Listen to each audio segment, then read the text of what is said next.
The letter beneath the oak tree.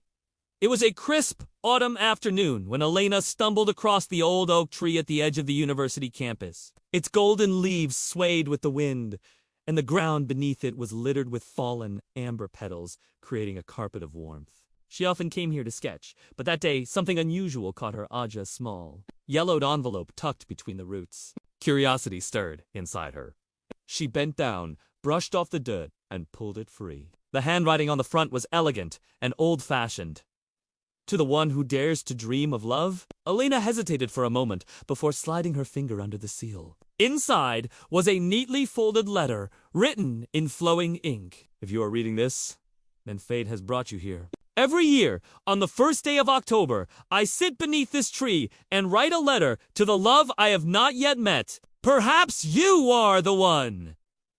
If you are, then let this oak be our witness. Come here again tomorrow at noon.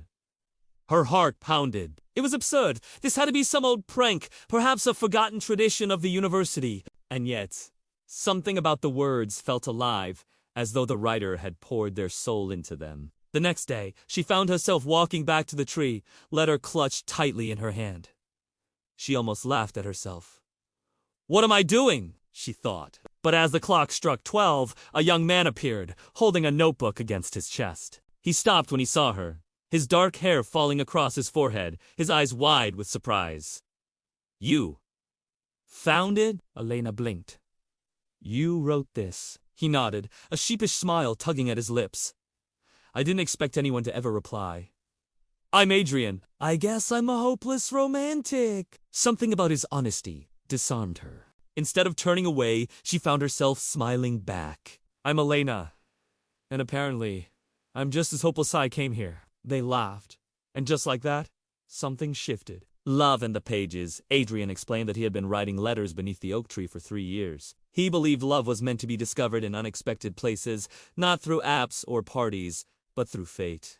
At first, Elena teased him about his old-fashioned ways, but she admired it too. They began meeting regularly under the oak, talking for hours. Sometimes they brought books, sometimes sketches or poems. She learned that Adrian was a literature student who loved writing stories but feared no one would ever read them. He learned that Elena painted not just for class, but to capture emotions she couldn't say aloud. One chilly afternoon, Adrian handed her his notebook. I wrote this after our second meeting. She opened it and read. Her smile was hesitant, but it carried the kind of warmth that could unfreeze a lifetime of winters. She stood there as though the world had paused just to frame her, a painting I never deserved to see. Elena's cheeks flushed. She looked up at him, speechless. For the first time, she realized he wasn't just writing about love. He was writing about her. The first kiss weeks passed, and autumn deepened into winter. The oak tree grew bare, its branches stretched like open arms against the gray sky. Yet, every time they met, Elena felt more alive. She found herself sketching Adrian without telling him, filling her notebook with lines of his profile, his hands, his laughter. One evening, as the campus lights flickered on, Adrian reached for her hand. You know, he said softly, I never believed anyone would actually find my letters. But you did. You're here. And it feels like I've known you for much longer than a few weeks.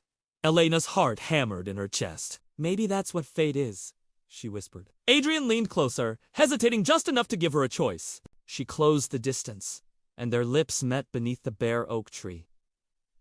The world melted away. For a moment, there was only the quiet rustle of leaves and the certainty that this was not a coincidence.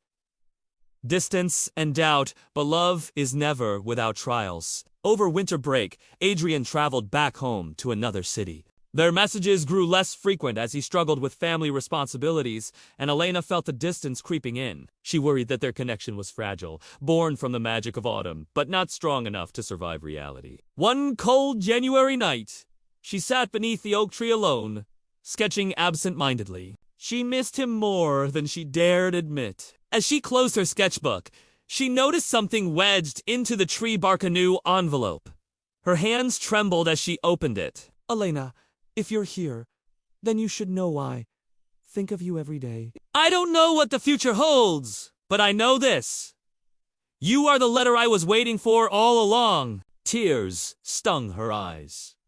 She clutched the letter to her chest, realizing that doubt was part of love, but so was faith. The reunion spring arrived with blossoms, and Adrian returned. When Elena saw him walking toward the oak tree, her heart leaped. She ran to him, and without hesitation, he pulled her into his arms. "I was so afraid," she whispered against his chest. "Me too," he admitted. "But I realized something while I was away, Love. Isn't just fate bringing us together. It's choosing to stay, even when it's hard." He pulled out a small notebook, flipping it open to reveal a short poem.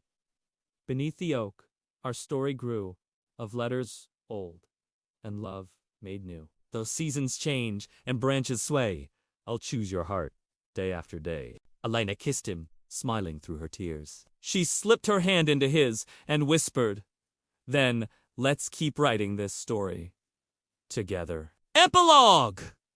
The oak witnessed years later.